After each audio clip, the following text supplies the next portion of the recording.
Good morning, Joe. Donnie Deutsch and Mark Halpern are still with us, and joining the table, Republican Congressman Ed Royce of California, who serves as chairman of the House Foreign Affairs Committee. And in Washington, NBC News chief White House correspondent and political director and host of the Daily Rundown, Chuck Todd. We get to our big story of the morning now, Iraq, where President Obama is gripped in an international crisis this morning as the White House keeps all options on the table, including military action. But the administration says it will consider military action in Iraq only if the government there works to bring together the competing sides. But it is Prime Minister Nouri al-Maliki who has shown no desire to create a more inclusive government in Baghdad. No easy task, especially with new claims over the weekend that militants executed 1,700 soldiers. Fighters from the Sunni extremist group ISIS posted online about the purported mass murders. They included captions and photos.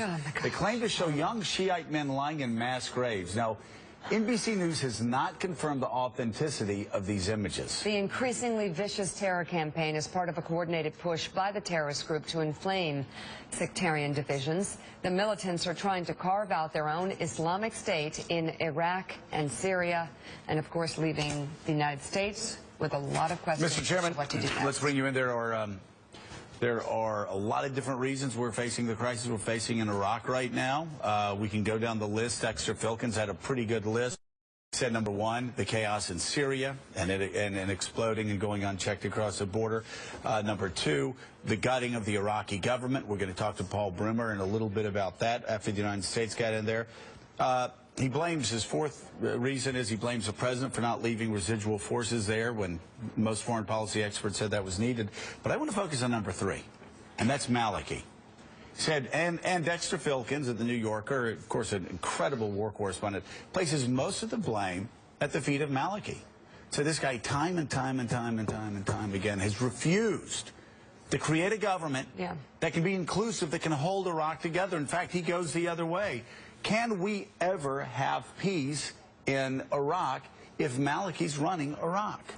You know, myself and Elliot Engel, and Elliot's our ranking member on the committee, spent considerable time with Maliki explaining to him what the consequences would be if he were not more inclusive, if he did not bring into his government these other factions and, frankly, empower And we're people. talking mainly Sunnis. And what's amazing is that civil society in Iraq basically is much more supportive of this inclusive attitude than is Maliki. So we have yet to find a way. But now we have enormous leverage, clearly, in this current set of circumstances. I would say that also it is unfortunate we did not strike earlier with drones against the encampments. Now, I heard you talking about that last week. Is that something that you still recommend that the president have the military do, U.S. military do, strike these terror outfits with drones? I do, because for some time now we've been hearing of the encampment of thousands of these al-Qaeda offshoot jihadists. And when we have them in our sights, or when we have them moving from town to town on the march, that's the time to hit them. And I think we've been too reticent here, and we've waited too long because they've taken some major positions in the interim. Chuck, what's the White House saying at this point? And it seems from the conversations we're having here that it's not a matter of if we do something, it's now when and what. Well, it is now when and what, but there are people at the White House that acknowledge we were in this situation with Syria, and so isn't this a little bit different?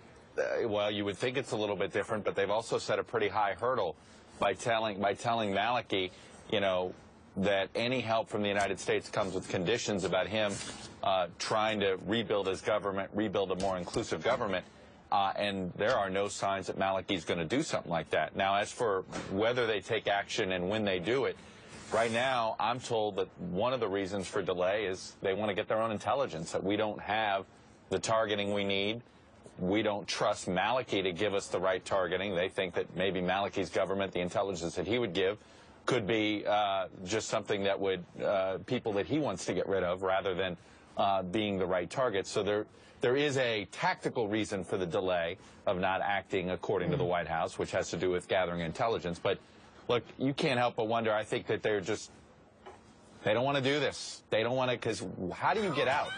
How do you stop? They also How do they you also stop? didn't want to do Syria. I know, and now he found a way they don't out. want to do this. It's not Be quite fair. No, I am being very fair. It's not fair. quite as easy. But what does do mean? It's not quite as easy as it was in 2008 when you're running around criticizing Bush and Cheney. I mean, what is I think I said before, we know what it does not mean. It does not mean taking the Bush-Cheney approach, right, the neoconservative approach, but it also mean you don't. Sitting back and doing nothing is no longer a possibility. Barack Obama's leading from behind approach is not working. It's not worked in Syria. It's not going to work in Iraq. We're going to have to work together with allies in that region, and we're going to have to do more than sit back and allow the events of the world to push us around. So, Chuck, what are the idealized options? Idealized options? I don't think there's I mean, I guess the idealized option is that Maliki leaves. There's a new government that comes in, and there's some space that's created. The United States does come in with help. I mean, you know, I think idealistically that's what they're hoping for, is that somehow Maliki realizes he is the problem, and he gets out of the way. But I don't think that's going to be realistic. I have to say, you know, one of the things that you keep hearing is, I guess Joe Biden might have been more right about this than anybody gave him credit for 5 years ago, 7 or 8 years ago, when he was the one. I think it was longer than that. Partition it. You look, actually, Mark Halperin, at what's going on. The only place where there's stability is in the northern area, where the Kurds have stepped in. And actually, the Kurds are taking care of things. You wonder if the Saudis are going to start helping in the West. Well, to me, one of the hardest pieces to try to settle this down is, I don't see the Kurds having any incentive now to become part of a central government. The Kurds have no incentive. They've got oil. That's a new country, yeah. Kurdistan. Congressman, I mean, what is the deal with the Iraqi army? We spent years and a lot of time and resources training them, and they seem incapable. They're holding Baghdad for now, but why is it such a weak force? I think it's the same situation as Afghanistan. Without air support, if you're up against an al-Qaeda affiliate, if you're up against those who will, and you're a secular force, those who will, you know, commit suicide in the frontal attacks, you need air support. We knew this was going to be a problem. We knew, you know, with the failure of getting the status of forces agreement, that this was a problem. So the question is, how can you give that air support? Many people have suggested that an easy way to do it early on was with drone strikes or with Tomahawks. You know, hit these positions, hit the columns on the move, so that the Iraqi military would know that they would have support from the air. And what if we start hitting them and their civilians and their convoys? Well, if you look at al-Qaeda and think through for a minute what this means if we allow the establishment of a caliphate.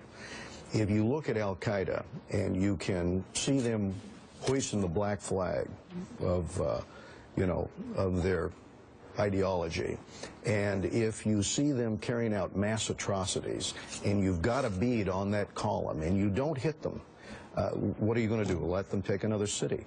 I just think that we've lost an opportunity. About 4 months ago, this began to unfold, and right then we had a target. You know, we had the encampment. We should have hit it. Until we do, I'm concerned that we really haven't given the one asset that is really needed for the Iraqi military, and that is air supremacy. You sit there and you say, well, gee, how could it get worse? What happens if we do nothing? You can actually look at Cambodia and look at the killing fields. Look at the 2 million people killed after we left Vietnam. Imagine when the black flag goes up over Baghdad, the mass killings, the mass atrocities. We will, at some point, have to go in. If that happens, that regime will not be allowed the civilized world won't do it. Europe may even wake up from their deep sleep. Let's bring in right now Max Boot. You know, Mika, you hear no boots on the ground in Iraq. They're talking about Max Boot, actually, his immediate family. He's a senior fellow for the National Security. I'm joking, Max. Studies for the Council on Foreign Relations. That means he basically has to laugh at all of Richard Haas's He's also the author jokes. of the book Invisible Armies, an epic history of... Obligated to laugh, yeah. You obligated to laugh and say keen insights, Richard. Yes. Keen insights. So, Max, first of all, let's talk about, you bring up a couple great points in the Weekly Standard. First of all, you talk about the problem of a crisis breaking out in Iraq and continuing to expand in such a way that actually pushes oil up as far as it continues to spike up, and it could actually hurt our recovery here at home. Absolutely. I mean, we have a real dog in this fight. This is not just something which is happening on the other side of the world that we can afford to ignore. I mean, we've seen already the civil war in Syria has been raging out of control. That is a disaster for American interests in the region, and it's been spilling over into other countries, including, as you've been talking about, Iraq. And now you can just imagine what happens if a similar situation develops in Iraq, right, which is very likely right now. It's going to spill over into other states, including places like Saudi Arabia, Jordan, other Gulf states. I mean, this is a huge, huge disaster in the making right now. And you're talking about a possible solution that might include special ops forces, airstrikes, the return of military advisors in exchange for political reforms from Maliki, or perhaps even the removal of Maliki as the leader of the Iraqi government. Right. I think this, you know, as it's often been said, a crisis is an opportunity not to be missed. And I think we have an opportunity right now to get rid of Maliki's disastrous leadership, because there was just an election in Iraq and Maliki's party was the #1 vote getter, but he's still well short of the 160-plus seats that he needs to form a new government. What we need to be doing is something that President Obama has not done, which is to roll up his sleeves, get involved in Iraqi politics, and push the other factions, the other Shiite, Sunni, and Kurdish factions, for an ABM strategy. Anybody but Maliki. Maliki is the guy who has driven the Sunnis into opposition and set the conditions for ISIS to take a good chunk of the country. And he's also set the conditions for a good part of the Iraqi army to fall apart because of the sectarian leadership. They need a better leader. It really is so disheartening, Chairman Royce. If you look at the situation which we all followed, 2003, 2004, the struggles especially of 2006, the sectarian violence, and then you look at the fact that the surge comes on. David Petraeus does remarkable work. I even had an NBC reporter who had very little to say nice about anybody in the U.S. government say they would have put statues up of David Petraeus in 2007, 2008, 2009. And all of that was to bring the Sunnis in, to make the Sunnis believe they had a reason to live and fight for this government. Maliki has taken that all away. What do we do? That is part of it. How do we continue forward in Iraq and help in any way as long as Maliki's there? That's part of it, but part of it is we've allowed al-Qaeda there to reconstitute itself in western Iraq. Right. And we've taken our eye off the ball. When Baghdadi, when he was released from that prison, remember what he said: "I'll see you in New York." A rather aggressive statement to his American captors. When we look at what they've been able to do as they've moved from city to city, unencumbered, $450 million out of the central bank of Mosul. This is now the richest terrorist network in the world. Wow. And so, you know, the failure to act over the last 4 months, and especially over the last 30 days, when those columns were on the march, is in and of itself, I think, a blunder. I need a quick yes or no answer. Are we going to see American troops in Iraq? You will not. All right. Max, I ask you the same thing. Max, do you think we'll see American troops in Iraq? No, we won't. But unless we have some special operators on the ground, I don't think airstrikes are going to be effective. Okay. All right, Congressman Ed Royce, thank you very much. Chuck Todd will be watching the Daily Rundown at 9 a.m. Max Boot, thank you as well.